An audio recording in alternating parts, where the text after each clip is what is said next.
Now at 9, the Joplin Welcome Club plays a game of bunco for a good cause. Plus, Jeep owners invade Baxter Springs, and they're here to stay. And Wildcat Glades gets their crafts on as the school year starts up. We'll have more. The 4 states' most watched news starts now. The Joplin Welcome Club is hosting a fundraiser today. This is the KOAM News on Fox 14. I'm Jalen Banks. The fundraiser is to help one of the members raise money for their son-in-law who's had open heart surgery twice. The fundraiser will help him pay for medical bills post the surgeries. Well, my son-in-law had to have surgery recently, and there's a lot of medical bills involved in that, and so we decided to have a fundraiser, and the Welcome Club has agreed to sponsor that for us. So we have a lot of those members here, and some members from the public have come out, and it's all to help them pay their medical bills off. Monica says that she and her son-in-law are grateful and thankful for the support. The first annual Jeep Invasion is taking place today in Baxter Springs. The event, of course, will show off the vehicles, but the main focus is to help raise awareness and money for Mission 22, an organization that provides support to veterans and their families in various ways. So our goals, this is the first year we did it. We only had like 2 months to plan. We've already got a weekend scheduled next year. This will start being a yearly event here in Baxter Springs. We are going to do it August 18th and 19th next year. It'll be a 2-day event. And just the whole goal is just to get people into town and get a lot going on for our community. To find more on this story, you can go to our website at koamnewsnow.com. As kids return back to school, Wildcat Glades Friends hosted a family craft event today. The event consists of wood painting, art making, and animal watching. A volunteer says events like this help children get away from the typical things in their lives. We're just simply painting sticks. It's getting the kids out of the house, and the kids are playing outside while the paint's drying. So yeah, it's just really a fun way to get kids off the TV and messing around with nature, seeing that you can do something creative with nature. Rachel also believes that kids need to engage more in brain-stimulating activities. The Art Forms Gallery is continuing to get people to test their artistic abilities. Today they used acrylic paints and pour painting. The goal is to promote creativity while being in a community environment. This is a blown flower technique with fluid art. Fluid art has hundreds of techniques, and I teach all different techniques in the classes when I do a class. Today we happen to be doing blown art, and you use a straw and you manipulate the paint to look like a flower. To find more events such as this one going on in the 4 states, you can find them on our website at koamnewsnow.com. One of former President Trump's attorneys says that they will come out, and I quote, swinging in their pushback against the FBI search of his Florida home. His legal team could file a motion as soon as this weekend, claiming Mr. Trump's Fourth Amendment rights were violated. Fox News correspondent Mark Meredith is in Palm Beach with the latest. Former President Trump claims the FBI should never have been allowed to come and search his Mar-a-Lago estate, even though a federal judge had signed off on the search warrant. The former president is speaking out on his social media platforms with a post late Friday writing, "A major motion pertaining to the Fourth Amendment will soon be filed concerning the illegal break-in of my home Mar-a-Lago right before the ever-important midterm elections." Trump's attorneys may argue they legally deserve a lot more detail about what was collected at Mar-a-Lago and essentially should also get a full inventory of what the FBI sees. Although it's unclear how the Justice Department may respond, we're still waiting to see the motion itself. We are hearing from Trump supporters in Congress who say the government owes the American people a better explanation about what's going on behind the scenes. Take a listen to Iowa Senator Chuck Grassley.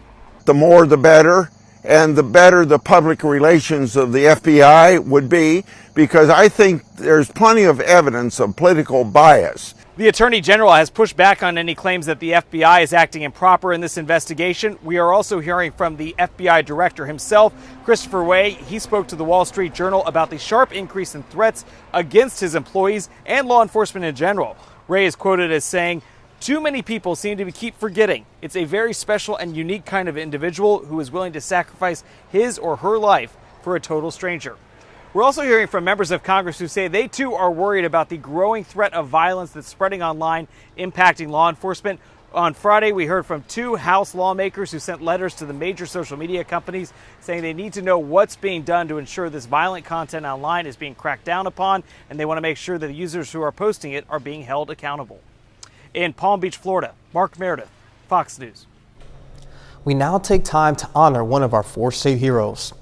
Sergeant Jim Gahagan served in the Army from 1953 till 1954. The St. Paul, Kansas native also served in Korea. To Sergeant Jim Gahagan, we thank you, our 4th state hero. And next, the White House begins taking steps to prevent future disrupted airline flights. Well, if you've been to an airport this year, there's a pretty good chance it hasn't been an entirely positive experience.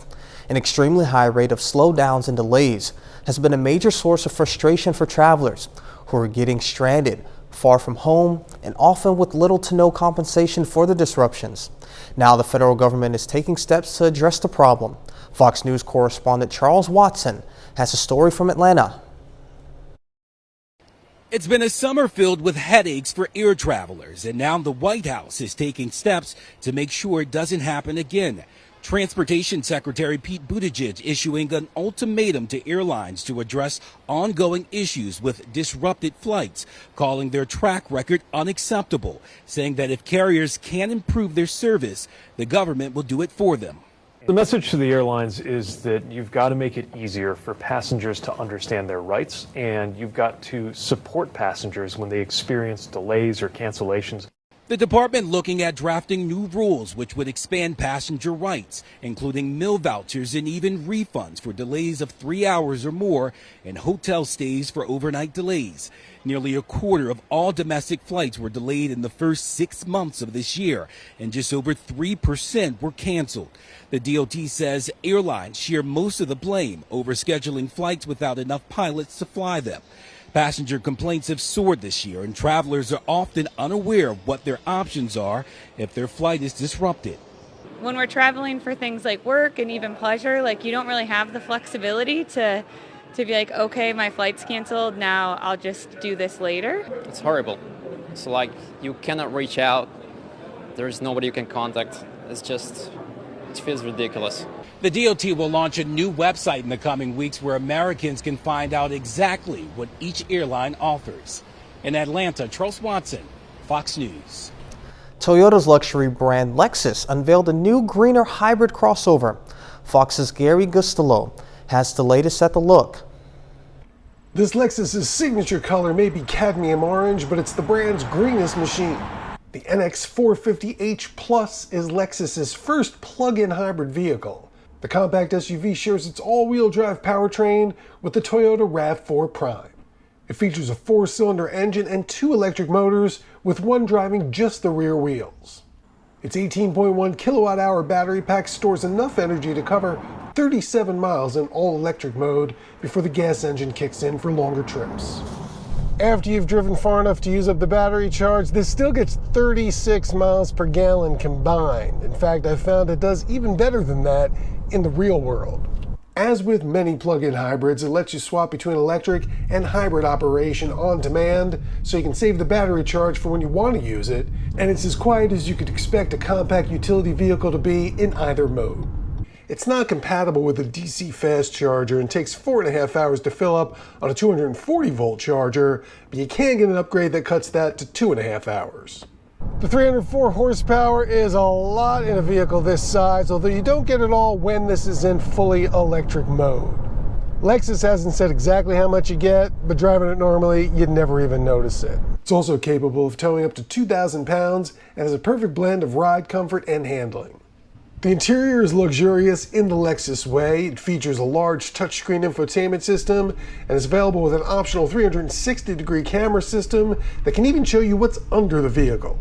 Of course, a premium car comes with a premium price, and the NX450H Plus starts at $57,300, which is more than most people were paying for it last week. It used to qualify for the $7,500 federal electric car tax credit, but that's since been changed to exclude vehicles built outside of North America, and the NX450H Plus is imported from Japan.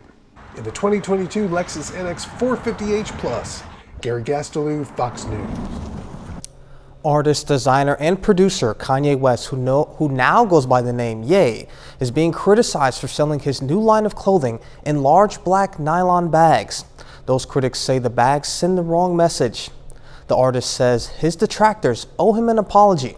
Fox News correspondent Eric Shawn spoke exclusively with the designer about the controversy. Kanye West speaking out, answering critics over his Yeezy Gap clothing line sold in bags. Kanye, who goes by the name Ye, is responding to those who think he is mocking homeless people by selling shirts, joggers, and hoodies out of garbage bags at Gap stores across the country. The bags are not trash bags, but large construction bags, and he says his message has been misrepresented.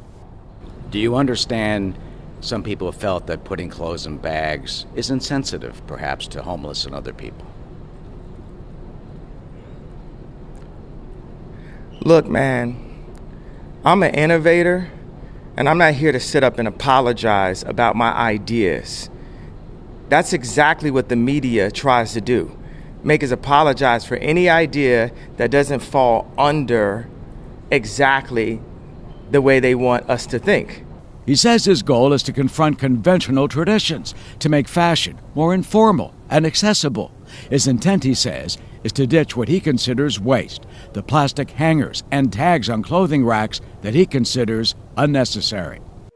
Ye fears the type of criticism that he has faced will only stifle the creativity and innovation of other artists. If you try to clown the innovators, you're going to make the other innovators less brave. Ye also says some people on social media, Fox News, and others who are so quick to question him should instead understand what the creative process can accomplish. This is like not a joke. This is not a game. This is not just some celebrity collaboration. I'm ready for y'all apology. You know, we're creating. I fought a lot. I've lost my best friend. I lost my family. And I'm here still creating. Ye said our interview is part of God's plan to help explain himself, but he may not need it. The Gap says his clothing line is selling out, and the new publicity can only help. In Times Square in New York City, I'm Eric Shawn, Fox News. A big movie theater chain is seeking reorganization by filing for bankruptcy. Cineworld, the parent company of Regal Cinemas, will file for Chapter 11 bankruptcy in the U.S. and could also file for an insolvency proceeding in Great Britain. The company says it's still remaining open for business in all of its theaters. Cineworld has been plagued by a slow pandemic recovery and limited film offerings. Studios are expecting much less in box office sales of tickets this year. And later, a look into how an assault rifle got into the hands of a detainee.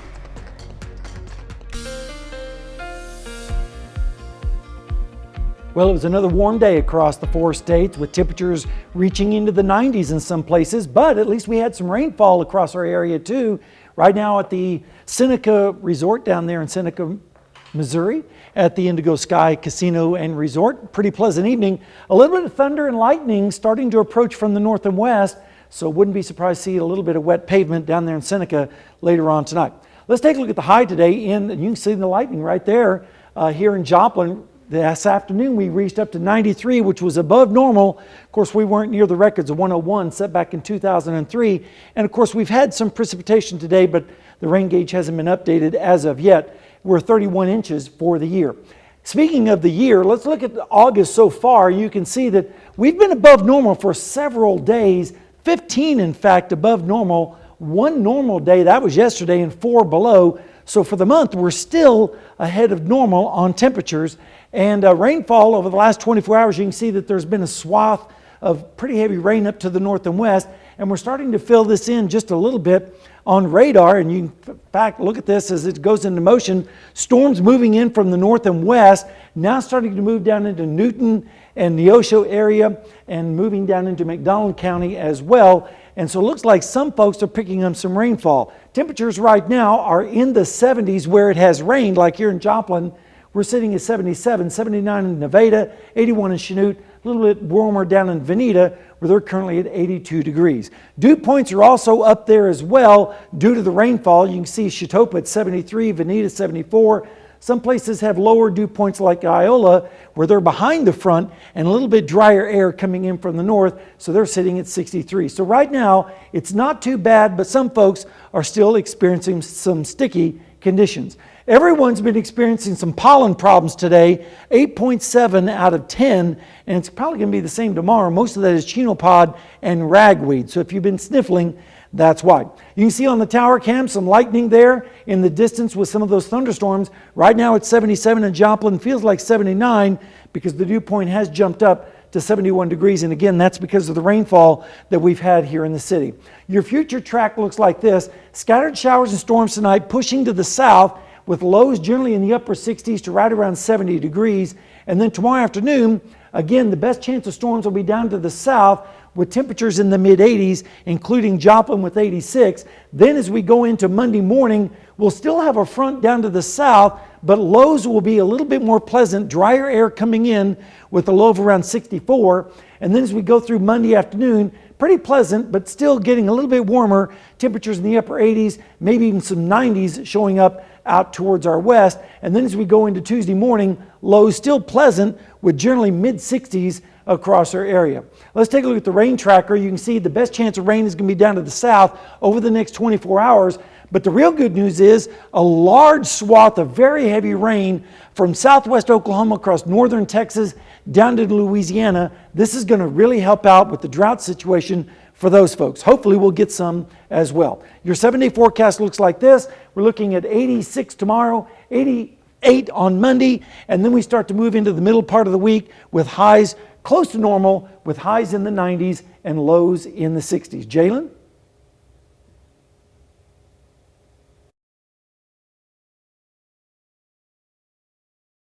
The Grady County Sheriff's Department in Oklahoma released car and body cam footage showing a woman slipping out of her handcuffs, grabbing a deputy's assault rifle, and shooting a deputy and a civilian. I have to warn you, some of the footage is graphic. Fox News correspondent Alexandria Hoff takes a look. This all started with a wellness check, and it became very clear that this individual was not well at all. And just a warning, some of this video is graphic. According to the Grady County Sheriff's Department, Rachel Zion Clay was taken into protective custody after displaying erratic behavior. The video captures Clay moving about in the back of a patrol car in an effort to free herself from handcuffs, and things escalate quickly from there. When we detain somebody, they actually go in handcuffs. They place her in the backseat of the patrol car. While in the backseat of the patrol car, she was able to get her wrists free from the handcuffs, and the handcuffs were put on properly. She was able to reach up. On our consoles, there's several switches. One is a gun switch to unlock the gun lock, and she found it, unlocked the gun lock, and was able to retrieve a AR-15 rifle. And this is where the graphic footage comes in. A body camera captures the moment that shots came flying. The civilian was shot in the chest, and authorities say the deputy suffered a graze wound before all scrambled to duck behind another police vehicle. Both victims were hospitalized and have since been released. The department says they are now changing their policy on how they secure guns in vehicles. Clay faces 3 charges of shooting with the intent to kill. In Washington, Alexandria Hoff, Fox News. Next, AMC will be bringing back a familiar face to theaters for breast cancer research. Fans will once again get to see Olivia John Newton on the big screen. The 1978 hit musical Grease is returning to AMC theaters to honor the late actress and singer. The classical musical will play in 135 AMC theaters across the country. An admission ticket will just be $5, and $1 from each ticket will be donated to breast cancer research. Newton-John died on August 8th after a long battle with breast cancer. She was just 73 years old. And that's a look at the first 30 minutes of the KOAM news on Fox 14. And coming up after the break, a look into the newest concerns of the Russia-Ukraine war. Now at 9, Ukraine and Russia blame each other for attacking the nuclear power plant. We'll have the latest. Plus, Republicans voice deep concern over the newly signed Inflation Reduction Act. And Vanessa Bryant takes a stand in court 2 years after her family's tragic plane accident. The 4 states' most watched news starts now. Russia claims it shot down drones over Crimea, which was annexed from Ukraine in 2014. Ukraine firing right back, launching strikes into the contested region. Fox News correspondent Alex Hogan is in the Ukrainian capital of Kyiv with the latest. Russian President Vladimir Putin says that UN officials will be able to access the Zaporizhzhia nuclear power plant only if they travel through Russia. Both countries have pointed blame at each other in recent days for attacks on the facility. Zelensky sounding the alarm, stressing the importance of a mission from the International Atomic Energy Agency. If Russian extortion with radiation continues, this summer may go down in the history of European countries as one of the most tragic of all time. Russian officials on Saturday also accused Ukraine of poisoning Russian troops there in late July. An advisor in the Ukrainian government says it could have been from expired canned food. Russian authorities in Crimea today say a drone was shot down above the headquarters of the Russian Black Sea Fleet. Now, this follows a series of explosions in the peninsula over the last week for which Ukraine has not taken credit. In the last day, Russian forces conducted ground attacks in the eastern city of Kharkiv. Russian shelling also targeted areas near Izium, Siversk, and Bakhmut, the fighting forcing more residents from the Donbass to flee. We're constantly being shelled. There's no power. It depends on the neighborhood. In some, there is neither running water nor electricity for over 3 weeks already. The U.S. has pushed forward a new aid package of $775 million for Ukraine, and this will include military gear like drones, cars, as well as rocket launchers. In Kyiv, Ukraine, Alex Hogan, Fox News. President Biden is in Delaware this weekend after an eventful week for his administration. While the White House has spent the week touting his accomplishments, the CDC admitted its mishandling of the COVID pandemic. Fox News White House correspondent Peter Ducey explains. The Inflation Reduction Act has been the law of the land for several days now, but no inflation reduction yet, and that is something Republicans are really starting to call President Biden out for. He spends trillions and trillions of dollars that we don't have, and he was warned, not just by people like me, who he's not going to listen to, but economists who work for people like Obama and Bill Clinton. If you do this, they told them, you are going to spark a massive inflation. And now here we are. And maybe this shouldn't be a surprise, because Senator Joe Manchin, who negotiated this bill, says inflation reduction is going to take a while. We never seen anything happen immediately like today. It's turn the switch on and off. The bottom line is the markets know right now the investment we're going to be making, and that investment is going to be a balanced approach. We still haven't heard a peep from the president about the CDC's big admission that they were unprepared for the pandemic. Their solution is, oh, maybe we were too slow to institute mandates because we were debating the science. I think the opposite is true. They were looking at the science, misinterpreting it, and then drawing conclusions. The CDC director, Rochelle Walensky, plans to stay at the agency as it starts over ahead of the next pandemic. We need to be more nimble, but we stand behind the content of what we said.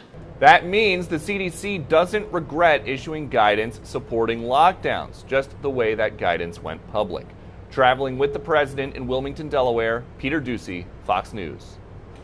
Coming up, how some of Wall Street's biggest banks are facing legal troubles due to the use of messaging apps. Vanessa Bryant, widow of basketball legend Kobe Bryant, is in the middle of a federal civil lawsuit against Los Angeles County and its Sheriff's Department. The lawsuit alleges Los Angeles County officials took and shared close-up photos from the helicopter crash that killed Bryant's husband, daughter, and 7 others in the 2020. Cole Higgins has the latest on the story. More than 2 years after the helicopter crash that killed NBA legend Kobe Bryant, his daughter Gianna Bryant, and 7 others, Vanessa Bryant is taking the witness stand in her federal civil lawsuit against Los Angeles County. Friday, a tearful Bryant giving heartbreaking testimony, telling the court she now experiences panic attacks and anxiety over the possibility of seeing photos from the crash, recalling the moment she found out through an LA Times article that LA County Sheriff's deputies were sharing close-up images of her loved one's remains from the crash site. Bryant saying, quote, "I just remember not wanting to react because the girls were in the room. I wanted to run down the block and just scream. I can't escape my body. I can't escape what I feel." Bryant says she's received disturbing images on Instagram. Those were shown in the courtroom, someone using helicopter and flame emojis and threatening to leak the images of Kobe's body. Vanessa Bryant is a co-plaintiff in this case, along with Chris Chester, who lost his wife and daughter in the same crash. And then when you talk about emotional distress, clearly Vanessa Bryant and the other plaintiffs are grieving the loss of their spouses and their children, but that grief turned to horror when you think about these photographs being spread to individuals outside of these law enforcement agencies. Sheriff Alex Villanueva testifying Friday that his highest priority was stopping those photos from getting out, but that he didn't know for certain whether the photos had all been deleted after he asked his deputies to do so. I'm Cole Higgins reporting. When the deadly helicopter crash happened in January of 2020, the victims were flying to a girls' basketball game at the Kobe Bryant's Mamba Sports Academy in Thousand Oaks, California. The cost of raising a child through high school, as you guessed it, has gone up thanks to inflation. For a married middle-income couple, it now takes over an average of $310,605 to raise a child born in 2015 through the age of 17. That comes out to more than $18,000 a year on average. The Brookings Institution came up with the estimate based on numbers from the U.S. Agricultural Department for a couple with 2 children. The price tag includes a range of child expenses ranging from food, health care, clothing, child care, and other activities. Back in 2015, a federal government projection put the total child raising costs at more than $233,000. A senior fellow at Brookings suggests many couples will take more time to consider whether or not to have a first or second child. The Securities and Exchange Commission is gearing up to fine many of Wall Street's biggest banks a total of $1 billion. The bank's employees are accused of using WhatsApp and other messaging services in violation of SEC rules. The SEC is targeting Bank of America, Barclays, Citigroup, Goldman Sachs, Morgan Stanley, the Deutsche Bank, and others. Regulators also worry about sending financial secrets over personal devices and raising the risk of hackers breaking in. The fines are expected to be levied by September 30th. And next, Sam has a look at the forecast, and later, Riverton wraps up their first week of practice. Danny Terza will have more in sports.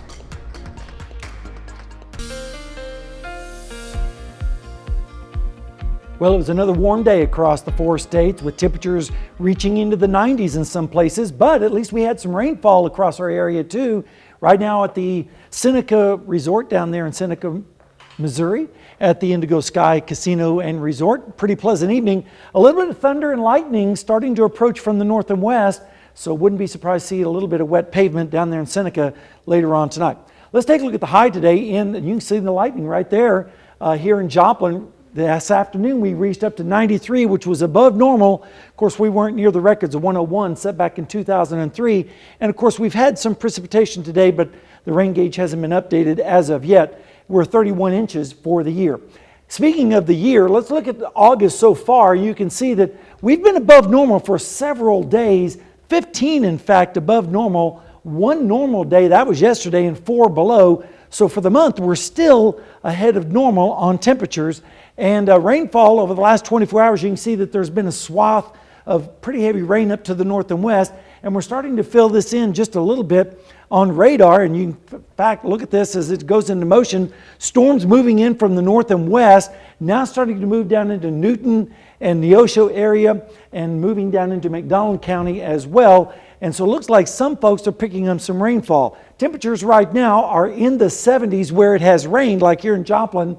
We're sitting at 77, 79 in Nevada, 81 in Chanute, a little bit warmer down in Veneta, where they're currently at 82 degrees. Dew points are also up there as well due to the rainfall. You can see Chitopa at 73, Veneta 74. Some places have lower dew points like Iola, where they're behind the front and a little bit drier air coming in from the north, so they're sitting at 63. So right now, it's not too bad, but some folks are still experiencing some sticky conditions. Everyone's been experiencing some pollen problems today, 8.7 out of 10, and it's probably going to be the same tomorrow. Most of that is chenopod and ragweed. So if you've been sniffling, that's why.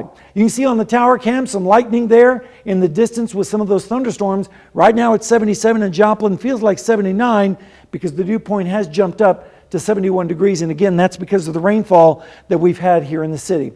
Your future track looks like this. Scattered showers and storms tonight pushing to the south with lows generally in the upper 60s to right around 70 degrees.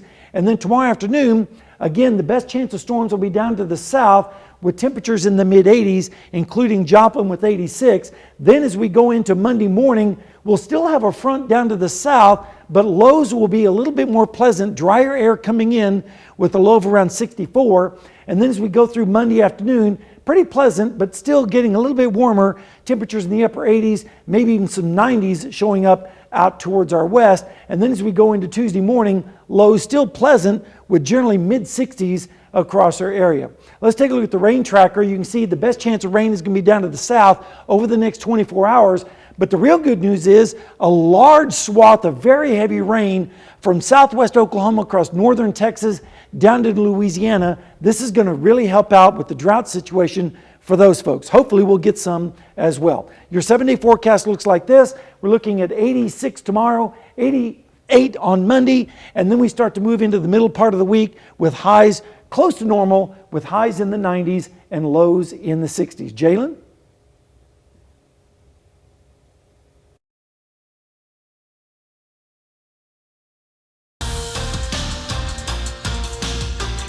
Riverton wrapped up its first week of practice. The Rams are coming off a great season in 2021. They went 8-3, won the regional championship, and made it to the state quarterfinals. The Rams are entering their first season under head coach Danny Weaver, and Weaver says the skill players will be a big strength this year. There's a few players in new positions. Overall, though, the Rams have some depth and will use it to their advantage on Friday nights. Our number ones and number twos are real close in athletic ability, so we don't have a big drop off from a 1 to a 2. So we're looking at getting as many athletes on the field as possible, especially at the 2A level. Walker Terry was our quarterback last year in a pretty run-heavy set that we used to do. Walker can run, so we're going to put him out wide, and we're going to move Ryder Goodman, who will be a junior. He's been our backup quarterback, throws the ball very well. So we're kind of at two guys right now, with Goodman being the guy to start with. Southeast got back over 500 last season, finishing with a 5-4 record. The Lancers have been hard at work in the weight room this summer, which is especially important for this year's group. It's a young team with a small senior class, and the underclassmen will need to step up. Again, the seniors, we don't have a lot of them, but they are showing leadership. I mean, they really care about each other, and they talk to each other online, and it's good stuff. I mean, and they help each other out. We got some young freshmen and sophomores that's going to have to play because of numbers for some of it. But, yeah, they're stepping up. They spend a lot of time in the weight room, and they'll be all right. As for the Fort Scott Tigers, they're looking to rebound after a 1-8 record last season.